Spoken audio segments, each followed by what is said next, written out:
la particularidad que, no sé si ha notado, Abdías es un solo capítulo, son 21 versículos, y lo que vamos a hacer esta mañana, aprovechando de que es tan corto, vamos a leerlo todo. Así que va a poder tildar en su agenda de que ha terminado de leer un libro de la Biblia. Tremendo. 21 versículos. Yo les digo que los busquen y no lo busco yo. Bueno, ¿lo encontró?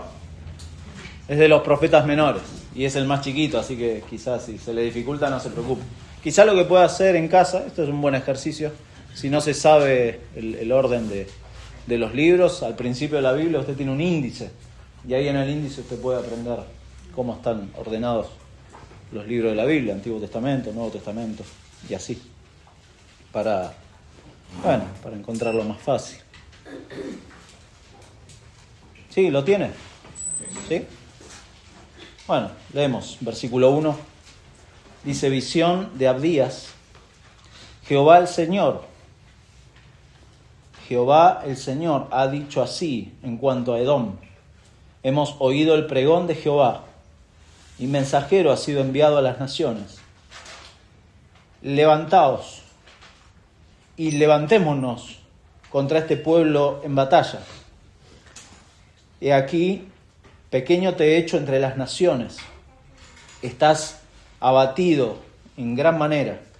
La soberbia de tu corazón te ha engañado, tú que moras en las hendiduras de las peñas, en tu altísima morada, que dices en tu corazón: ¿quién me derribará a tierra? Si te remontares como águila, y aunque entre las estrellas pusieres tu nido, de ahí te derribaré, dice Jehová.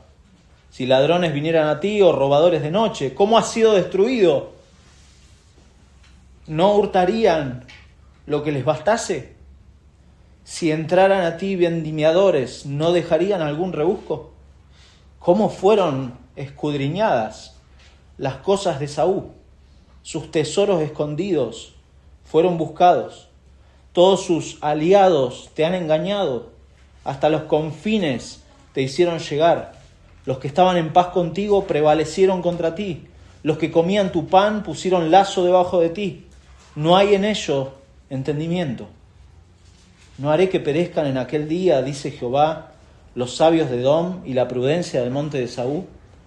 Y tus valientes, oh Temán, serán amedrentados, porque todo hombre será cortado del monte de Saúl por el estrago. Por la injuria a tu hermano Jacob te cubrirá vergüenza, y serás cortado para siempre.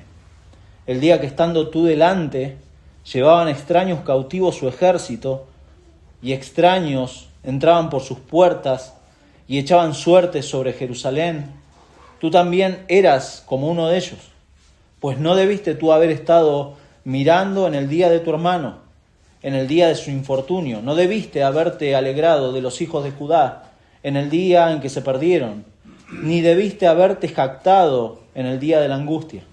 No debiste haber entrado por la puerta de mi pueblo en el día de su quebrantamiento. No debiste haber mirado su mal en el día de su quebranto, ni haber echado mano a sus bienes en el día de su calamidad. Tampoco debiste haberte parado en las encrucijadas para matar a los que de ellos escapasen, ni debiste haber entregado a los que quedaban en el día de angustia. Porque cercano está el día de Jehová sobre todas las naciones. Como tú hiciste, se hará contigo. Tu recompensa volverá sobre tu cabeza. De la manera que vosotros bebisteis en mi santo monte, beberán continuamente todas las naciones. Beberán y engullirán y serán como si no hubieran sido. Mas en el monte de Sión habrá un remanente que se salve y será santo, y la casa de Jacob recuperará sus posesiones. La casa de Jacob será fuego, y la casa de José será llama, y la casa de Saúl estopa, y los quemarán y los consumirán. Ni aun resto quedará de la casa de Saúl, porque Jehová lo ha dicho.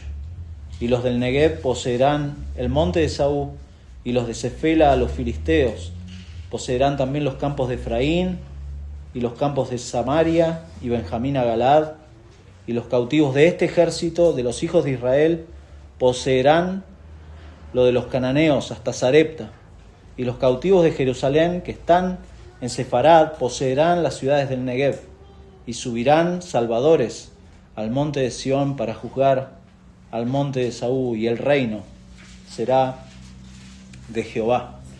Nuestro Dios, te damos muchas gracias por tu palabra en este momento. Pedimos tu guía al recorrer esto que es parte de tu Santa Biblia que nos has dejado para conducirnos hacia ti, Señor. Gracias por este tiempo que podemos pasar juntos, y rogamos que edifiques a tu iglesia por medio de tu palabra, apliques con tu Santo Espíritu lo que en ella encontramos, y Padre, por favor, si hay corazones aquí que aún no te conocen, que quizá conocen de manera intelectual el Evangelio, pero no se han rendido a ti, Señor, muéstrales su condición. Llévalos a Cristo, te lo pedimos en su nombre. Amén. Amén. Bueno, algo que se cumple en Abdías es esa frase que lo bueno viene en envase pequeño. Y Abdías es un libro pequeño, pero es tremenda las cosas que dice, lo hemos leído. A propósito, leímos Jeremías 49 al principio, porque habla también del juicio hacia Edom. Es el libro más corto del Antiguo Testamento. En el Nuevo tenemos ahí Segunda y Tercera de Juan, que son más pequeños. Pero del Antiguo es el más breve. Y alguien dijo que cuanto más breve, también es más difícil de entender a veces. Las cosas como muy breves o muy sintéticas, a veces nos faltan detalles y a veces se vuelve difícil de entender. Esto se cumple, y sin duda el tema del género, y en esto entro un poquito en la parte técnica, brevemente, no se preocupe. El género profético, usted no le tiene que tener miedo, ¿sí? Yo no sé cuántas veces en su vida habrá leído Abdías. Posiblemente hoy sea la primera vez que lo leyó y dice, wow, tremendo. Pero no le tiene que tener miedo al género profético, a los libros de los profetas, a los profetas menores, porque sirve para profundizar y conocer quién es nuestro Dios. Para eso el Señor nos ha dejado en su palabra a estos profetas, para conocer quién es Él. Y se va a dar cuenta que esto es un tesoro, pues justamente ha sido inspirado por Dios, ¿no? Y si Dios nos ha dejado algo en su palabra y ha sido inspirado por Dios mismo, bueno, uno esperaría que sea algo tremendamente importante para nosotros, porque creemos que toda la Escritura es inspirada por Dios, y entonces es útil. Por eso queremos, como iglesia, predicarla, instruir al pueblo de Dios para servir a ese Dios y hacerlo con todo el consejo de Dios, y parte de todo el consejo de Dios son este tipo de libros de los profetas. Ahora bien, estamos puntualmente en la profecía de Abdías, y en su lectura directa, que es lo que hemos hecho, usted se preguntará, bueno, pero ¿de qué trata todo esto? ¿Cómo es la cosa? ¿Cómo viene la cosa? ¿Quién escribió este libro? ¿Quién lo escribió? ¿Por qué lo escribió? ¿A quién le escribió? ¿Cuándo lo escribió? Y yo, para que no se frustre al principio, le tengo que decir que lamentablemente muchas de esas preguntas no se las voy a poder responder. Bueno, sabemos que Abdías lo escribió, pero no hay muchos más datos. Si usted lo lee en el libro, no. Generalmente los profetas arrancan diciendo profeta tal, que es hijo de tal, que predicó o profetizó en el año del rey tal, y bueno, y más o menos uno se va ubicando. Pero acá con Abdías, bueno, como es corto, esos datos no lo vamos a encontrar. Así que no se frustre por eso. Pero también por eso no podemos tomarnos la libertad de hacer Biblia ficción, ¿no? O imaginar, bueno, Abdías quizá fue esto o aquello. Hay muchos autores que empiezan como a divagar, ¿no? Y no, tenemos que quedarnos con el texto, tratar de ver qué significa todo esto. No tenemos que alegorizar. Tenga cuidado con eso. Cuando usted va a leer un profeta, cualquiera sea, Abdías o cualquiera, no se apresure a aplicarlo a su vida. No, porque tiene un significado. El texto tiene un significado y posiblemente sí, después implicaciones o aplicaciones para su vida puede pasar, pero el significado del texto es uno solo. No tiene muchos significados, no tiene como es de un profeta, no tiene nada oculto o nada místico, no tiene que tener ese temor de decir, bueno, quizás no estoy entendiendo porque necesito ser como más espiritual o necesito orar más y que Dios me revele alguna cosa. No, los profetas escucharon el mensaje de Dios y lo escribieron y lo dejaron para el pueblo, para que el pueblo lea y entienda lo que está ahí en la palabra y no mucho más que eso. Por eso incluso las aplicaciones para uno las tiene que tomar con cautela, tiene que ser una aplicación obviamente acorde a lo que uno está leyendo, no puede aplicar cualquier cosa y eso lo vamos a ir viendo. Bueno, en primer lugar, como para ubicarlo, más o menos. No hay todavía mucha discusión acerca de cuándo escribió Abdías. Pero los argumentos a favor de que escribió un poco después de la invasión de Babilonia sobre Jerusalén es quizá lo más exacto. Pero hay otras opiniones. Pero me quedo con esa, me quiero quedar con esa, con que fue poco después de la invasión a Babilonia. De hecho, si se fijan, recién leímos Jeremías 49 y Jeremías escribe justamente en la época de la invasión de Babilonia sobre Jerusalén y escribe muy similar. Ahora, algo importante que ayer lo hablábamos con unos hermanos, no es que Abdías agarró cosas de Jeremías y las acomodó como para armar su profecía. No. La similitud de Abdías con Jeremías habla de quién es nuestro Dios. Eso es importante, porque Dios no es ambivalente en sus mensajes. Dios da el mismo mensaje. Si en Jeremías hay una condenación sobre Edom, y en Abdías vemos también una condenación sobre Edom, y son muy similares, es porque Dios da el mismo mensaje. No tiene que andar inventando nuevas cosas. Y eso es un buen principio para nosotros. Dios es un Dios veraz, que siempre da un mensaje claro, directo, y que Él lo cumple. Por eso Abdías acá centra su profecía en Edom.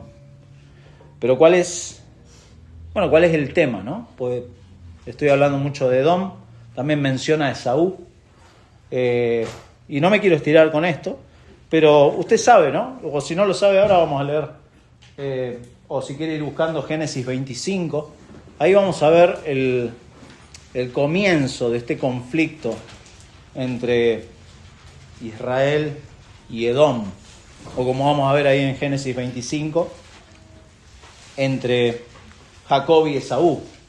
Recuerdan, quizá alguno está familiarizado con ese evento o cómo comenzó toda esta situación. Génesis 25, en versículo 19, dice: estos son los descendientes de Isaac, hijo de Abraham.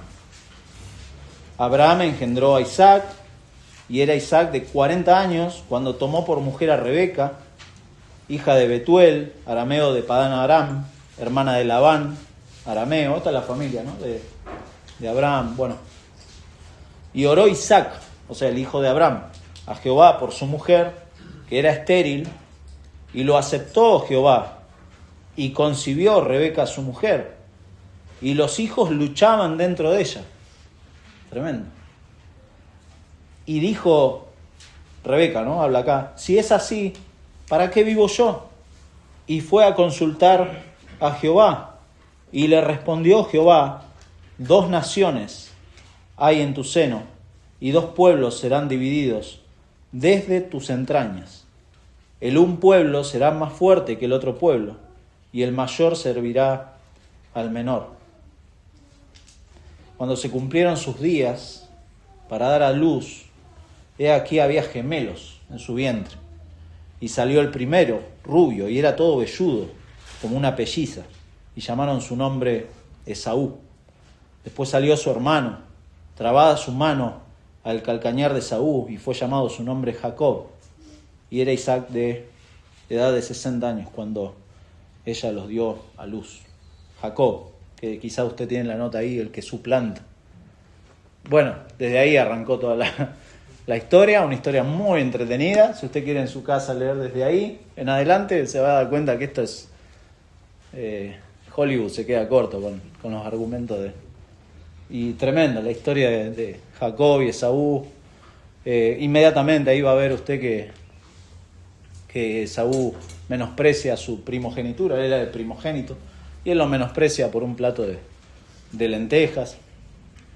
Y por eso se le cambia el nombre, dice, ahí en versículo 30, dice. Por tanto fue llamado su nombre Edom, por el plato de lentejas, este potaje, dice, que era rojo. Y de ahí viene el nombre Edom. Entonces, volviendo, ya dejamos Génesis, volviendo a Abdías, de ahí viene Edom, es Esaú. Israel es Jacob, Israel después también se le cambia el nombre. Y ahora el propósito de Abdías es emitir este juicio divino contra Edom por su rol de cómo participó como enemigo prácticamente de Israel. Se sumó a los adversarios de Israel.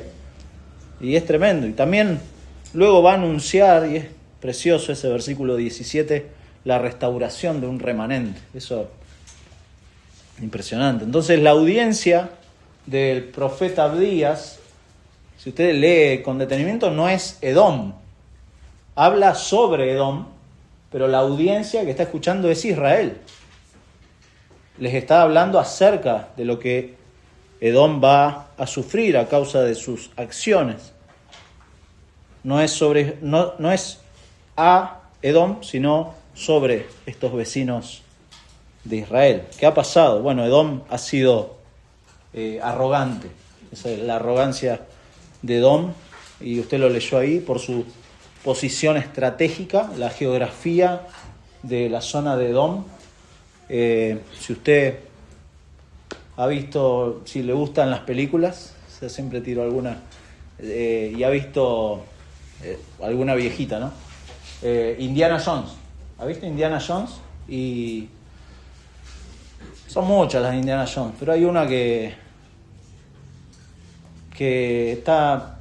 va a Indiana Jones y recuerda la escena de la roca. Sí, esa es la clásica, la de la roca, que Indiana Jones corre y qué sé yo, que va a buscar un tesoro, no recuerdo ahora bien el argumento, pero todo ese lugar, toda esa escena se realiza justamente en Petra, que es la zona de Edom. Interesante, hubo muchas películas. Si usted después busca ahí, googlea cuántas películas hicieron en la zona de Petra, muy interesante, creo que alguna de Star Wars también se hizo ahí, interesante. Todas las que tienen que ver con el desierto. Y se ve los acantilados, se ve esto que describe Abdías, ¿no? De que estaba realmente en una peña, en un escondrijo, ese Petra que después fue el reino de los idumeos. Son todos datos que van apareciendo. Impresionante, hay una foto que la debe conocer, es muy turística, que es un templo tallado en la piedra. Impresionante. Y uno va a ese lugar a ver eso nomás, porque no hay nada más, después todo desierto. Pero impresionante cómo... Bueno, de eso es... La arrogancia de Edom era en función de eso, porque ellos se jactaban de este dominio estratégico. Los enemigos de Edom no era fácil llegar a esos lugares, era muy peligroso, era realmente estratégico. Ellos tomaron ventaja de esto y obviamente también tomaron ventaja, eran oportunistas, porque lo dice ahí, versículos 11 al 14, como cuando se invadió Jerusalén, en lugar de defenderla, fueron como parte de los que saquearon Jerusalén. Pero acá vemos un anuncio de destrucción. Dios va a derribar el orgullo de Edom, pero no lo va a hacer porque sí, sino que hay también, en segundo lugar, una explicación de esta destrucción. El argumento de Dios acá es que en este anuncio y en esta explicación de la destrucción de Edom, esto debería llevar a Israel a exaltar al Dios que reina. Eso es lo que termina diciendo Abdías, ¿no? Jehová va a reinar. El Dios, el guardador de Israel, como vimos el domingo pasado en el Salmo 121, es también el Santo de Israel, es el justo, como describe Salmo 89, es el inmutable Dios, que Dios no cambia. Este Dios que vemos en Abdías no ha cambiado, y eso téngalo presente, porque muchas veces vemos como que Dios ha cambiado. Dios no ha cambiado. Dios no cambia. Dios sigue siendo el mismo inmutable Dios, el que conoce todas las cosas, el que controla el andar de todas las naciones. Dios es el mismo. Dios es el mismo. Por eso Dios, como vemos acá, Dios juzga la soberbia y el orgullo.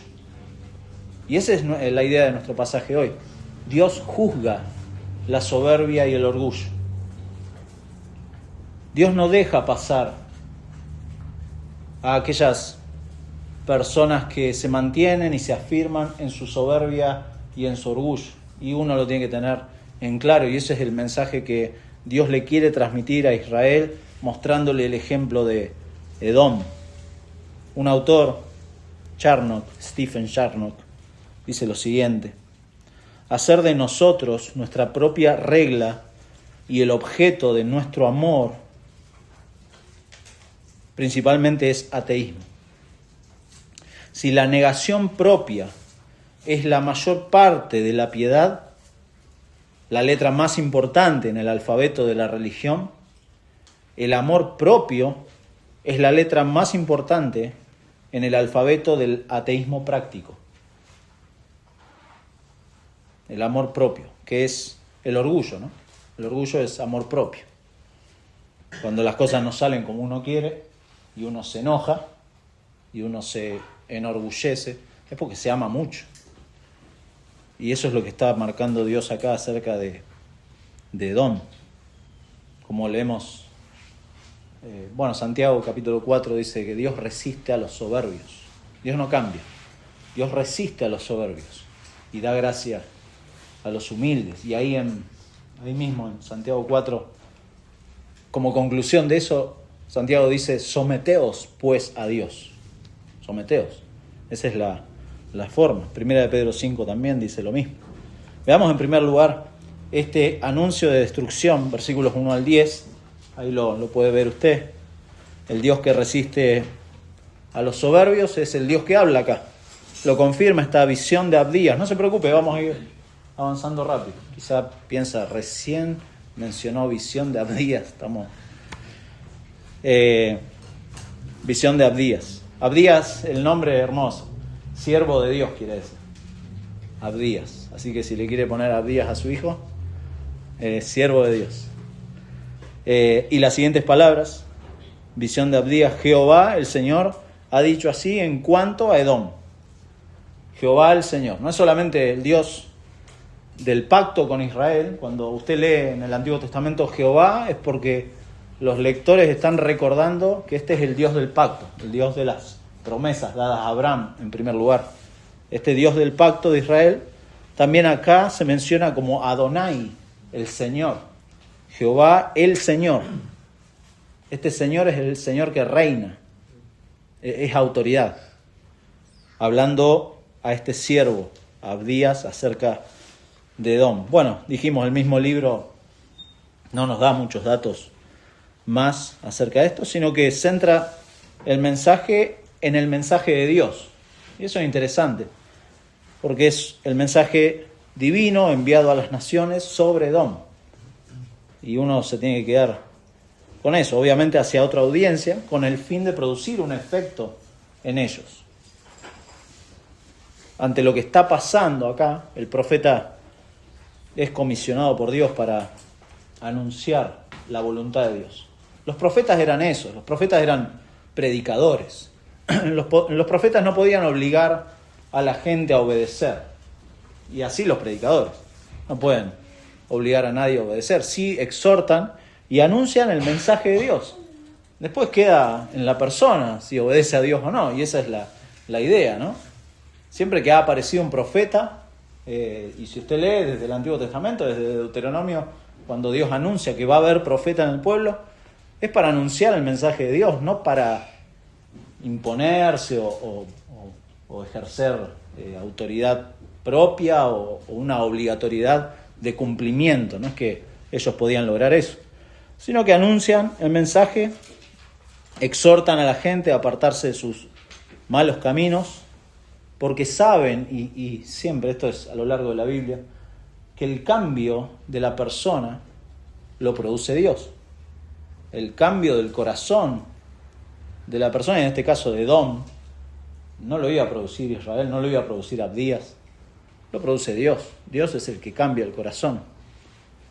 Y por eso Abdías anuncia lo que Dios dice. ¿Para qué? Bueno, hay un punto acá cuando habla del versículo 17, me estoy adelantando, ¿no? Cuando habla del remanente, obviamente es producir esperanza en Israel. Hay esperanza. En medio de toda esta calamidad, en medio de todo este desastre, hay esperanza. Hay un remanente en Jacob, dice.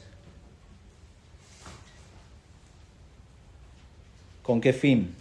Bueno, posiblemente ante la invasión de Babilonia, esta gente perdió todo.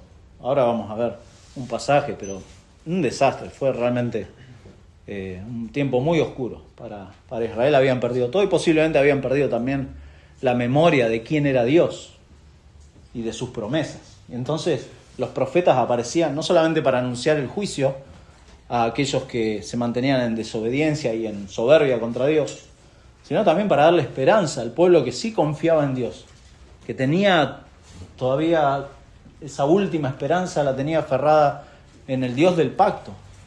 Y entonces Abdías también anuncia esto para reconstruir la esperanza, para traer a la memoria de nuevo quién era Dios, mostrando primero cómo la justicia divina va a prevalecer sobre la injusticia de los edomitas, pero en segundo lugar, cómo la fidelidad de Dios va a prevalecer también para cumplir su pacto, porque Dios cumple su palabra. Dios cumple su palabra, eso téngalo presente. Dios siempre cumple su palabra a lo largo de todas las Escrituras. Libros como libros como Abdías, mi hermano, nos recuerdan que Dios es fiel. Dios es fiel en cumplir su palabra. Dios, el que guarda a Israel, como leíamos el domingo, es el Dios que va a guardar a su remanente hasta el fin.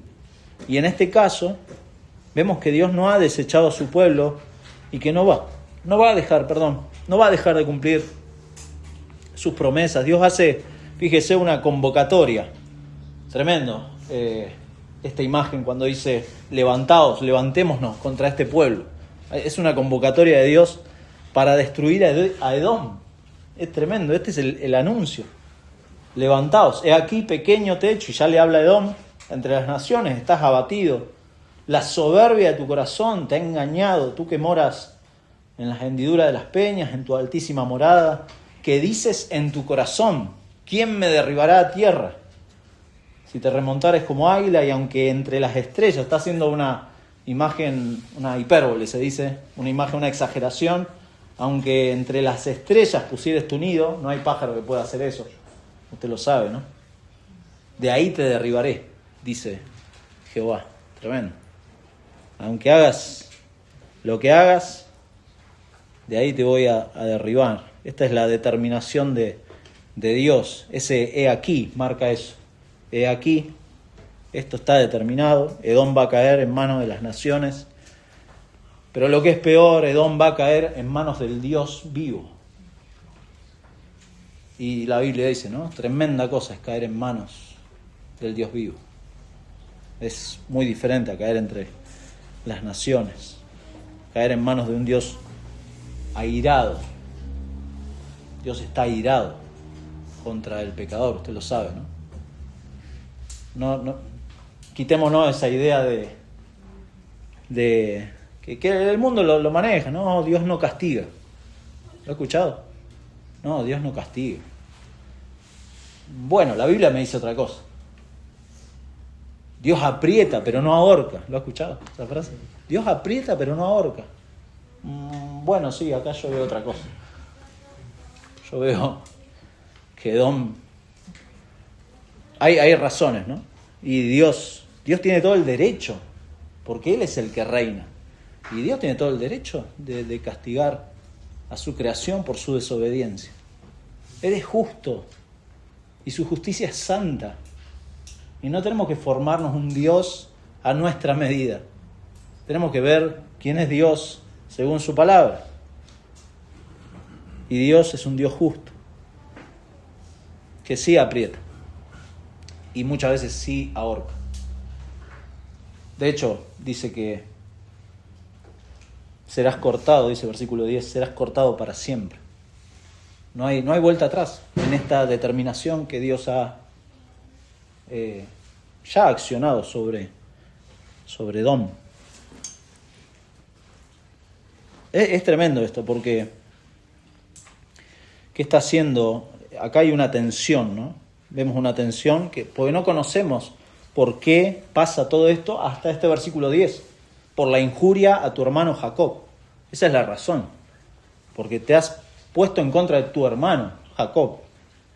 Y esa es la razón por la que voy a accionar de esta manera. Y vemos en versículo 3 ahí la imagen de arrogancia que está intercalada, fíjese ahí por versículos 2 y versículo 4 con la determinación de Dios de humillar a Edom. Y el párrafo está ordenado, fíjese, de esa manera. Versículo 2 es el tema, versículo 3 describe el problema actual y versículo 4 da la respuesta a este desafío de Esaú. ¿Cuál es el desafío de Esaú? ¿Quién me derribará a tierra? Dice. Esaú está desafiando a Dios y diciendo, yo estoy en esta geografía, yo tengo a otras naciones amigas, tengo sabiduría, tengo riqueza. ¿Quién me derribará a tierra? Bueno, Dios. ¿Por qué Edom desafía de esta manera a Dios? Bueno, ahí lo dice. Versículo 3. La soberbia de tu corazón te ha engañado. La soberbia de tu corazón te ha engañado. Es decir, el pecado que engaña a Edom es la soberbia. Pero donde está anidado ese pecado es justamente en su corazón. Esto es tremendo. Porque ahí está. Esto no es algo casual. No es algo impulsivo. Es algo que se ha gestado y que se ha enraizado en el corazón de Edom. La soberbia de tu corazón te ha engañado. La autoconfianza que tenía Edom. Edom tenía confianza en determinadas cosas que las menciona ahí. En su geografía, en sus amigos, en sus conocidos, en su sabiduría, en su propio criterio. Pero es un tema que tiene raíces en el corazón de uno. Que nos lleva a no confiar en Dios. Que es donde Dios ve ahí. Dios ve el corazón. Eso es tremendo porque, claro, nosotros podemos darnos a conocer por nuestras palabras, por nuestras actitudes, acciones, lo externo. Pero Dios conoce el corazón y eso es terrible porque eso es lo que realmente nos desnuda delante de Dios. Y Edom no podía decir, no, mi corazón no me ha engañado. No, sí, Dios lo está diciendo. Dios está diciendo, la soberbia de tu corazón te ha engañado. Te ha engañado. Ahí es donde Dios ve. Dice un comentarista, no está claro, mirando este pasaje, no está claro qué surgió primero. La autosuficiencia de Esaú debido a su morada invulnerable o su morada invulnerable como expresión de su autosuficiencia. No se sabe qué, pero sí se sabe que la soberbia de tu corazón te ha engañado. Esaú ha desafiado a Dios, desconociendo el carácter de Dios, que Dios conoce su corazón.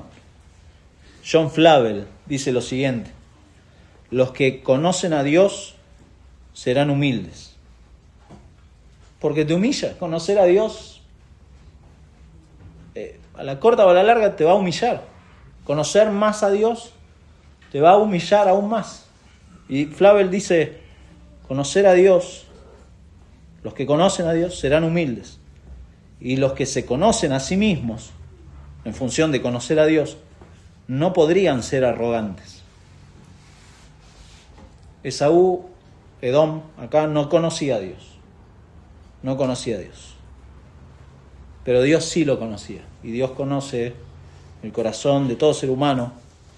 Y cuando Dios pone un objetivo claro, mi hermano, no hay escapatoria. En esto Edom tenía que saber que no había escapatoria de esto que le iba a pasar. Además, Dios ha puesto su firma. Fíjese que dice, versículo 4, de ahí te derribaré, dice Jehová. Esa es la firma de Dios, dice Jehová. Si da vuelta de página, hay otro profeta, no se asuste, no lo vamos a...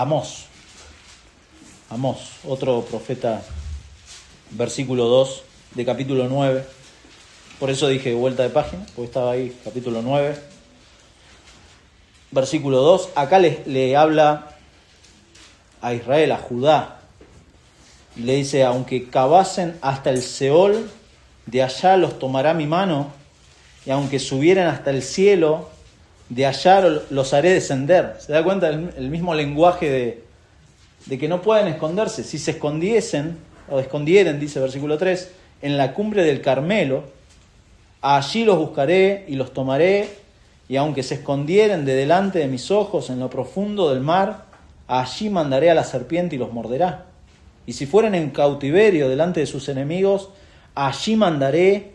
Usted esperaría, bueno, el cuidado de Dios. No, mandaré la espada. Mandaré la espada y los matará. Y pondré sobre ellos mis ojos para mal y no para bien. ¿Por qué? Bueno, versículo 8 lo dice. He aquí, los ojos de Jehová el Señor están contra el reino pecador, y yo lo asolaré de la faz de la tierra. Y esto es hermoso, más, no destruiré del todo a Jacob, dice Jehová. La firma de Dios de nuevo. Dios promete, y esto es acá en Abdías, es certeza para Edom de que esto va a pasar así. Y fíjese esta imagen de los ladrones y de los vendimiadores. Bueno, no vamos a ampliar eso, pero se compara, ¿no?, con la imagen del versículo 6, cuando dice sus tesoros escondidos fueron buscados. Claro, los ladrones y los vendimiadores quizás se puede equiparar a la tradición de los aliados que están ahí en versículo 7. Pues los vendimiadores eran los que trabajaban las viñas, ¿no? Y acá se puede comparar con estos aliados que finalmente en versículo 7 han engañado a Edom. Dice, los que estaban en paz contigo, los que comían tu pan. O sea, da una imagen de vos confiabas en esta gente, vos te gozabas y te afirmabas en tus contactos.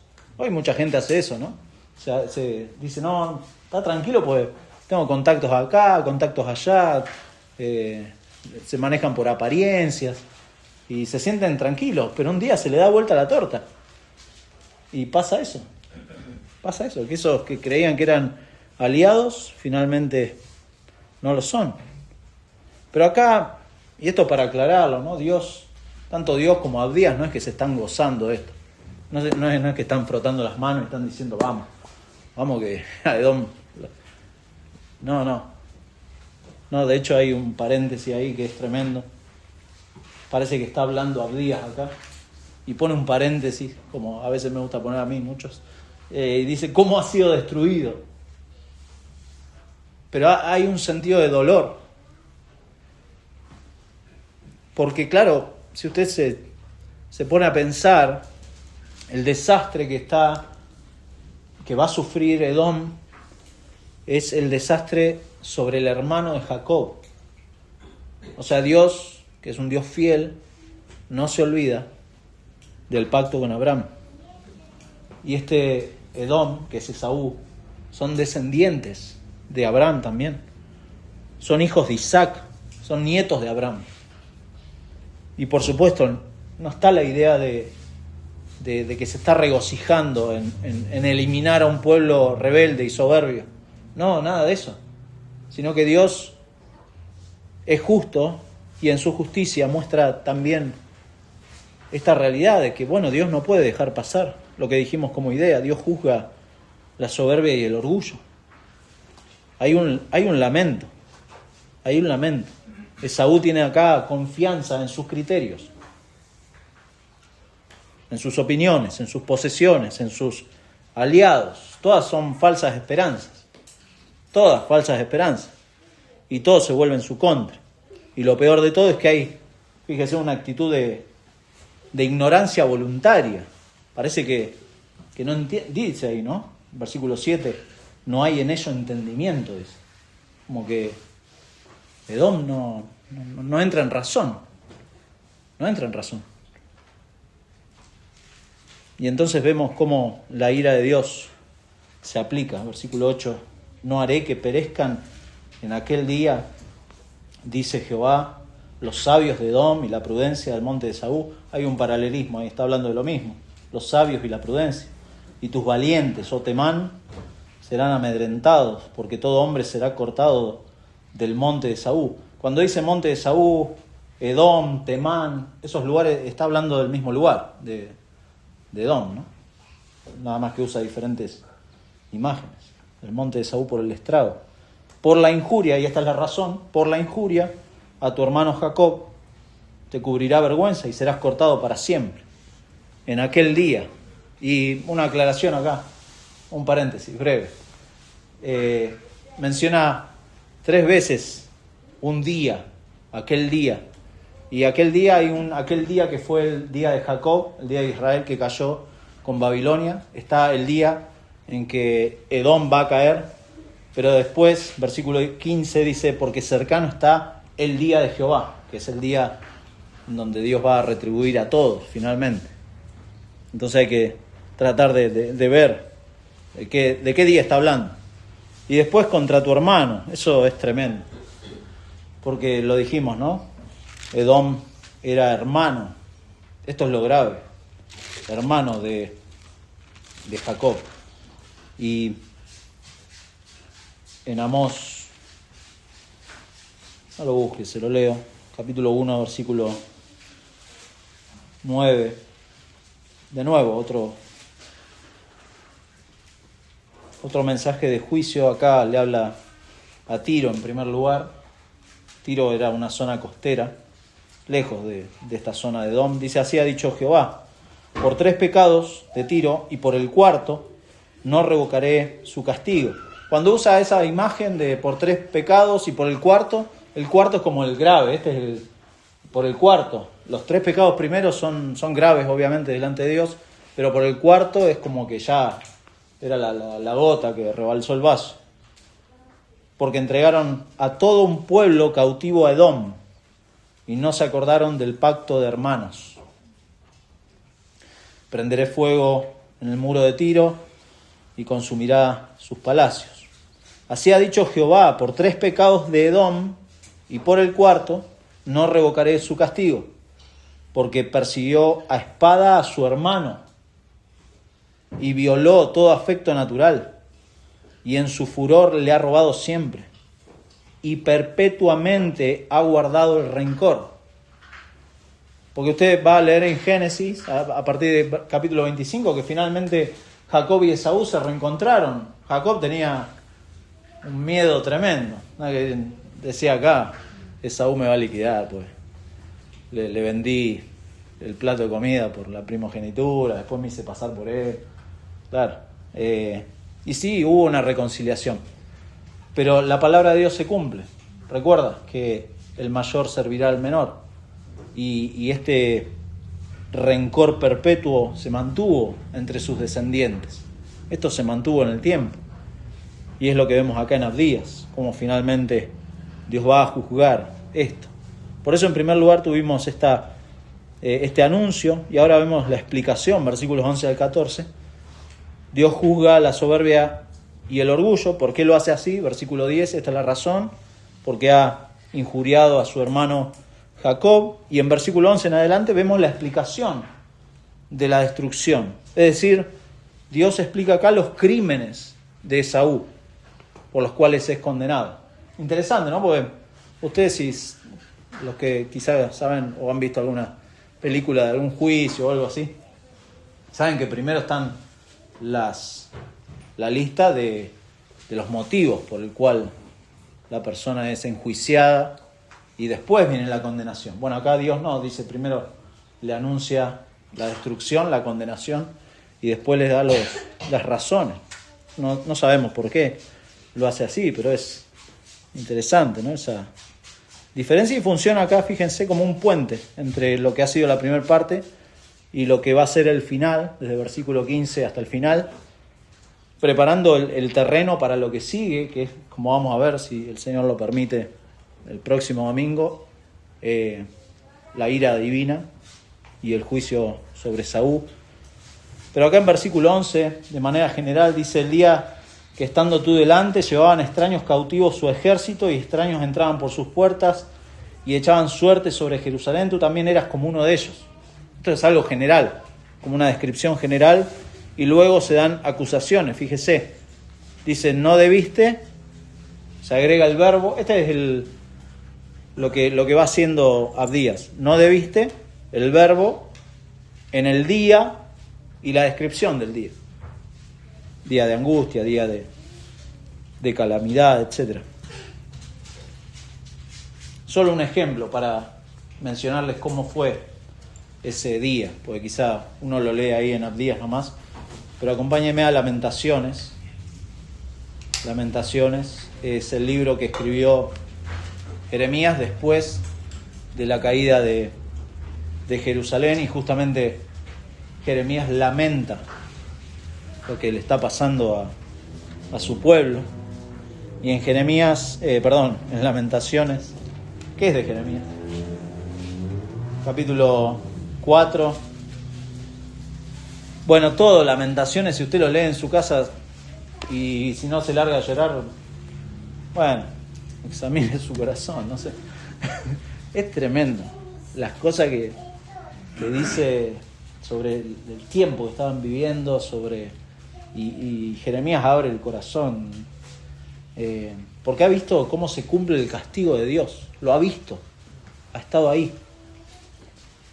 Y dice, versículo 9, más dichosos fueron los muertos a espada que los muertos por el hambre, porque estos, o sea, los de hambre, murieron poco a poco por falta de los frutos de la tierra.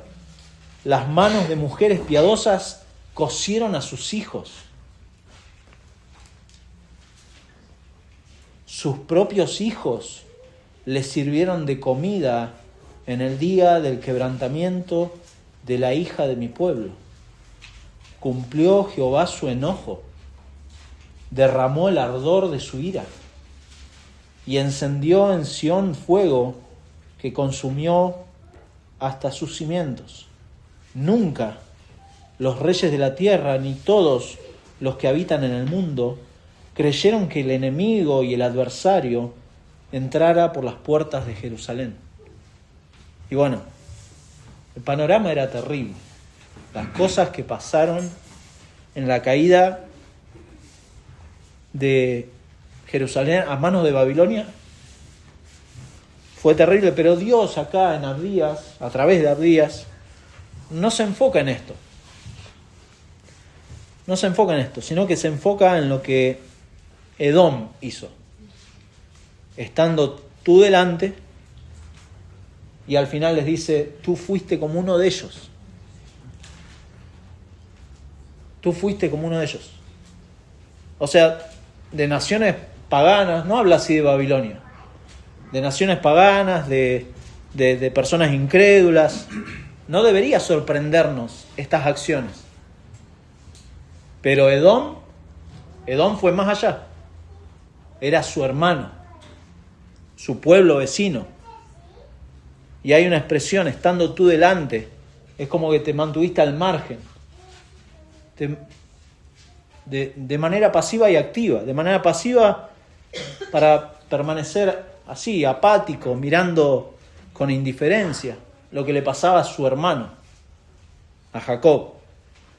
Pero también estaba presente, y la imagen muestra esa idea de estar presente como un espectador de un evento deportivo. Pero arengando para el equipo contrario, imagínense. Bueno, no voy a dar el ejemplo de fútbol, pero cualquier evento deportivo, usted va, se sienta en la tribuna y de golpe empieza a alentar al equipo contrario. Imagínense, todos los demás lo van a mirar y van a decir, está loco esto. Bueno, esa idea. Edom estaba alentando por el equipo contrario. Como dice Salmo 137, los edomitas animando a Babilonia. Dice, arrásenlo hasta sus cimientos. Eso decían. Arrásenlo. Y Dios le dice, no debiste. No debiste, como dice ahí versículo 12, no debiste tú haber estado mirando en el día de tu hermano, en el día de su infortunio. No debiste haberte alegrado de los hijos de Judá en el día en que se perdieron. Ni debiste haberte jactado en el día de la angustia. Todo esto nace de la soberbia del corazón. ¿Se da cuenta? No debiste haber entrado por la puerta de mi pueblo en el día de su quebrantamiento. No debiste haber mirado su mal en el día de su quebranto, ni haber echado mano a sus bienes en el día de su calamidad. Tampoco debiste haberte parado en las encrucijadas para matar a los que de ellos escapasen, ni debiste haber entregado a los que quedaban en el día de la angustia. Tremenda las cosas que hizo. No debiste.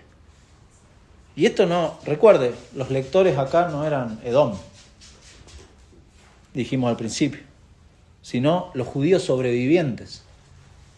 Estaban leyendo y estaban recibiendo las palabras esperanzadoras del versículo 17, pero también estaban recibiendo la mirada de Dios ante estas actitudes nacidas de corazones soberbios, de corazones autosuficientes, de corazones confiados en su propia opinión, en sus propios recursos. Hoy pasa algo similar, no está hablando de eso Abdías, pero una implicación, me voy adelantando, pero una implicación, hoy hacemos leña del árbol caído, decimos. Y es mucho, está como muy normalizado eso, cada vez más. Es tremendo. Las redes sociales, por ejemplo. Yo siempre le doy a las redes sociales. Pero las redes sociales han servido para eso, para hacer leña del árbol caído. De que vemos, lamentablemente, ¿no?, en el mundo evangélico, un pastor que cae en pecado. Tremendo. Oh, mirá. Se mantienen al margen, miran de lejos y critican a todo el mundo. Gente que se alegra, es terrible. Se alegra mirando los errores ajenos, mirando la caída de alguien o la debilidad de alguien. Y esto es terrible. Dios dice, así como Edom, cualquier ser humano, si se mantiene en soberbia y en orgullo y en esa actitud, mirando o esperando, ¿viste?, frotándose las manos, esperando a que la iglesia caiga, bueno, Dios se va a encargar. Dios se encarga, Dios es fiel, porque Dios conoce nuestros corazones. Y acá con estas palabras concluye, ¿no?, la acusación contra Esaú. Y Dios derrama su ira no como una muestra de un capricho de Dios o de su orgullo divino o porque tiene favoritismo con Jacob. Si usted lee toda la historia, Jacob, o sea Israel, pagó por sus pecados. Cayó con Babilonia por su incredulidad, por su idolatría. Usted puede ver Levíticos 26 o Deuteronomio 27, 28, donde Dios les dice claramente, estas son las consecuencias de desobedecerme. Esto les va a pasar. Y eso les pasó. Al pie de la letra, eso les pasó.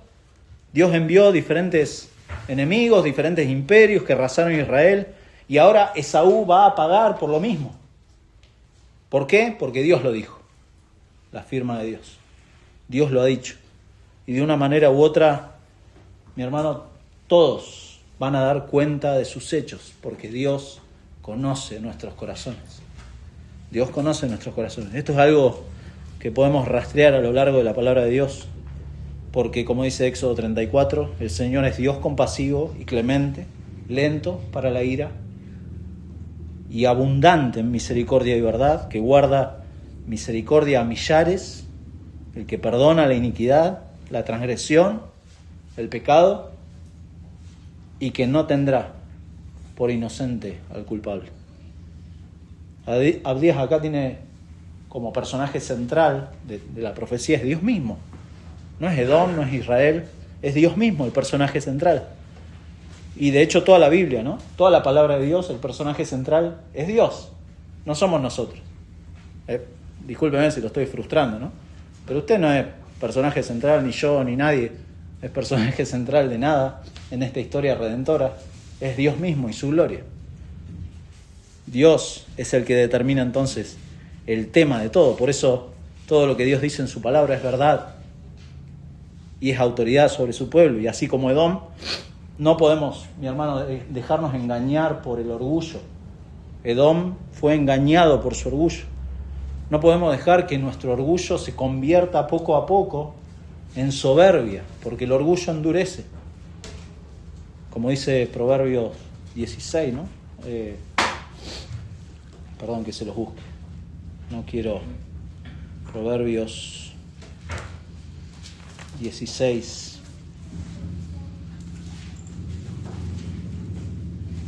Bueno. Sí. 16, 18. Antes del quebrantamiento es la soberbia. Y antes de la caída, la altivez de espíritu. Y aclara el autor de Proverbios, mejor es humillar el espíritu con los humildes que repartir despojos con los soberbios. Esto es lo que hizo Edom, repartir despojos. Echó suerte sobre Jerusalén, repartió despojos con los soberbios. Y antes de la caída está esta soberbia. No podemos pensar, mi hermano, que somos el ombligo del mundo. Ninguno. No podemos pensar que Dios es nuestro servidor. Dios no es el servidor de nadie. No lo tenga a Dios como el dispensador de bendiciones solamente. Sí, Dios bendice a su pueblo y lo hace por pura gracia. Pero Dios no es nuestro servidor. Al contrario, Él ha sacado de esclavitud el pecado a personas que los ha convertido en siervos de justicia para que les sirvamos a Él. Y Dios no es servidor de nadie. Nosotros somos tremendamente beneficiados, tremendamente privilegiados de ser quienes podemos servirle a Dios con nuestras vidas, donde Dios nos ponga. Estamos sirviendo a Dios en todo momento. El domingo vimos esta hermosa verdad de que Dios guarda a su pueblo, ¿no? Pero hay que tener cuidado de pensar que somos el ombligo del mundo. No lo somos. Deberíamos preguntarnos entonces, ¿en qué estoy confiando? ¿En qué clase de Dios he puesto mi esperanza? Porque si veo en su palabra este tipo de ejemplos, como el de Edom, ¿por qué razón pienso que puedo regodearme en mis pecados sin sufrir las consecuencias? Dios no ha cambiado. Y si yo me endurezco por mi orgullo y por mi soberbia, Dios se va a encargar. Si soy su hijo, Dios se va a encargar de mí. Dios es el guardador de su pueblo y es una verdad que da descanso. Pero hemos visto, lo hemos charlado en las reuniones de oración, que no puedo pensar que Dios me guarda en mi pecado, en mi orgullo. Dios no me va a guardar por eso. Dios me va a disciplinar. Dios no me va a guardar en mis propios criterios. Dios guarda a su pueblo en un peregrinar responsable, en obediencia. Un pueblo sumiso que se goza en inclinarse ante el rey. Suena raro, ¿no? Pero es una buena pregunta para hacernos. ¿Me gozo? ¿Hay gozo, hay alegría en mi corazón de inclinarme ante el Rey? Él es el Rey, no nosotros. Usted no es rey de nada, ni yo. Él es el Rey. Él es el que gobierna todas las cosas. Por eso se goza en eso. Él nos ha dejado su palabra. Y en su palabra tenemos que buscar quién es nuestro Dios. No haga como piensa el mundo de que no, tenés que buscar a Dios adentro tuyo, en tu interior y reflexionar en tu interior. No, búsquelo en su palabra. Ahí está Dios descrito. Dios se muestra en su palabra. Ahí está. Benjamin Warfield. Y ya vamos terminando, no se preocupe. Warfield, si lo busca, un autor hermoso. Él dijo, el que empieza buscando a Dios dentro de sí mismo, puede terminar confundiéndose a sí mismo con Dios. El que busca a Dios permanentemente dentro suyo, se vuelve su propio Dios y olvida a Dios. Por eso, mi hermano, si usted es creyente, afírmese en la palabra de Dios. Ahí va a ver quién es Dios, como vimos en Abdías. Veamos nuestra vida a la luz de su palabra. Esa es la verdad. Y termino sí con esto. Con esto sí. Prometo eso. Esta semana estaba viendo una conversación que se dio en la conferencia de pastores. Estaba John Piper y otros pastores, pero me quedé con lo que John Piper hablaban de cómo conocieron a John MacArthur. Y cada uno daba su opinión. Muy interesante, búsquela después. Pero Piper cuenta una anécdota de conversaciones con John MacArthur que hablaban sobre el señorío de Cristo. Esta idea de, hay creyentes que piensan que que Jesús es su Salvador y que después lo tienen que hacer su Señor, pero no es una idea bíblica. Y hablaban de esto, del señorío de Cristo. Pero Piper lo empujó un poco más, dice. Él dice, lo empujé un poco más a John MacArthur, a John, dice él. Quería empujarlo a través de la magnificación de Cristo sometiéndose a su señorío.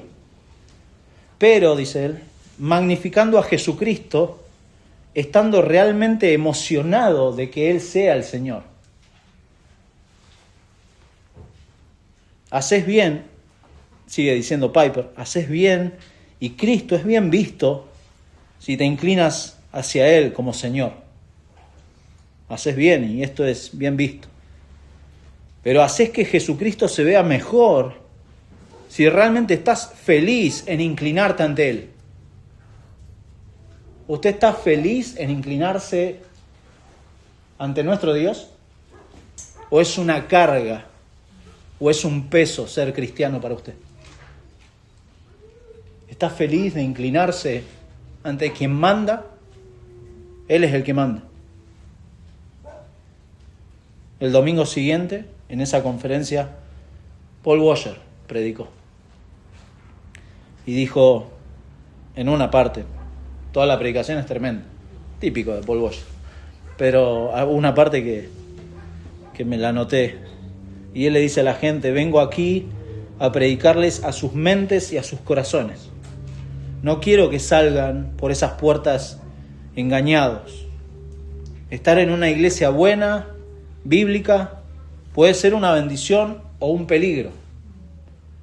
Es una bendición porque nos sentamos bajo la palabra de Dios. Pero es un peligro porque puede dejarse llevar por la ilusión de que porque está en una buena iglesia, con una buena teología, con una exposición fiel, gente alrededor haciendo cosas buenas, de alguna manera pertenece a ese grupo. Y él preguntaba, y me apropio de esas preguntas, ¿está bien su alma? ¿Está bien su alma? ¿Usted es cristiano? ¿Cuál es la evidencia de su profesión de fe? ¿Qué haría pensar a alguien que usted pertenece a Jesucristo? ¿Cómo usted sabe que se ha arrepentido y ha confiado en Cristo para salvación? ¿Cómo sabe?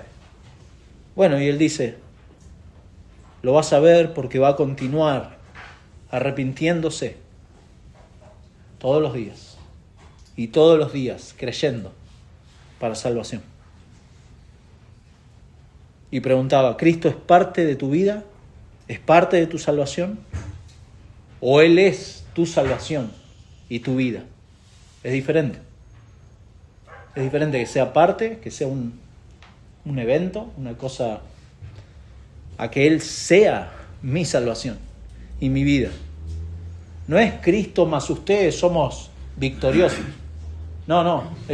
Paul Boyer decía, es Cristo más nada. Es Cristo solo. Es Cristo más nada. Es Dios más nada. Volviendo a Abdías, Edom pensaban que era ellos solos. Pero Dios le dice tanto a Edom como a Jacob, soy yo más nada, porque yo reino. Yo soy el rey. Y vemos el carácter de Dios en Abdías, pero vemos sobre todo que Dios es el rey, que ha determinado castigar a los que se oponen a Él. El que se mantiene en oposición a Dios, Dios no es el abuelito bonachón que finalmente, pobrecito. No, Dios es el que va a ser el juez de aquellos que se opongan y permanezcan en oposición. Y va a salvar, y esto es glorioso, va a salvar a quien humillado va a Él. Aquel que va humillado, gracias a este pacto que vamos a celebrar hoy, podemos recordarnos que Dios ha enviado a su Hijo para reconciliarnos. Lo ha hecho y lo ha cumplido. Y va a cumplir con su palabra. Nos está guardando un lugar y Él lo va a cumplir. Por eso, confiando solamente por medio de Cristo y viniendo en arrepentimiento, es que cualquier pecador puede recibir perdón de sus pecados y vida eterna. No de otra manera. Ahora, si se mantiene en la soberbia de su corazón, bueno, todavía hay esperanza. Todavía hay esperanza. Para Edom no, ya estaba la firma de Dios determinada. Pero hoy, en este tiempo de gracia, todavía, mi hermano, mi amigo, todavía hay esperanza. Este Dios que muestra a Abdías no ha cambiado. No ha cambiado y es fiel en cumplir sus promesas. Promesas de glorificarnos, pero también promesas de condenación que están en la Biblia. El Señor con esto nos anime a ver la urgencia. Hay una urgencia. La iglesia tiene un mensaje urgente. No está para entretener a la gente. La iglesia no está para eso. No está para hacer... No sé, no quiero tirar nada porque capaz que me equivoco, seguro. Pero la iglesia está con este mensaje urgente que Dios no ha cambiado. Vamos a orar, hermanos. Señor, te damos muchas gracias por tu palabra. Gracias por uno desde este lado de la cruz. Hoy podemos ver con otra mirada, sin duda, todo lo que tú has planificado en este plan precioso de salvación. Señor, tu redención es perfecta y tu carácter es perfecto. Tú no has cambiado y no vas a cambiar, Señor. Y en tu palabra vemos cómo esto es así. Y pedimos que, Padre, en función de todo eso, cada día seamos humillados ante tu carácter, ante quién eres tú, Señor, y que también eso nos mueva a un permanente arrepentimiento de que no somos dignos de ahora formar parte de tu pueblo. Lo has querido así, de pura gracia, Señor, y también entendemos que cualquiera que venga en arrepentimiento, creyendo, que venga a ti, Señor, va a ser por lo mismo, por gracia. No hay nada que podamos hacer y por eso imploramos tu misericordia sobre los que no creen, pero también sobre nuestras vidas, Señor, porque conoces nuestras debilidades, tú ves nuestro corazón y pedimos por favor, Señor, seas con nosotros para corrección, para exhortación, para volvernos a la senda correcta, Señor. Ayúdanos, por favor, porque tú más que nadie sabes cómo es nuestro corazón. Y pedimos, por favor, estés con nosotros hasta el fin, Padre. Gracias porque tú lo has prometido en Cristo, y recordando la despedida de nuestro Señor, Él nos ha prometido estar con nosotros todos los días hasta el fin del mundo. Señor, gracias. Gracias por Jesucristo. Gracias porque a través de Él podemos acercarnos a ti. Gracias porque nos has dejado estos símbolos, Señor, que ahora vamos a compartir para también recordarnos, Señor. Gracias porque tú nos has hecho parte de tu pueblo y hoy podemos recordar el valioso sacrificio que has hecho por ese pueblo, y pedimos, Padre, que también esto sea de ánimo y de esperanza al recordar que también pronto tú vienes a buscarnos, Señor. Gracias por todas estas cosas. Oramos en el nombre de Jesús. Amén. Amén.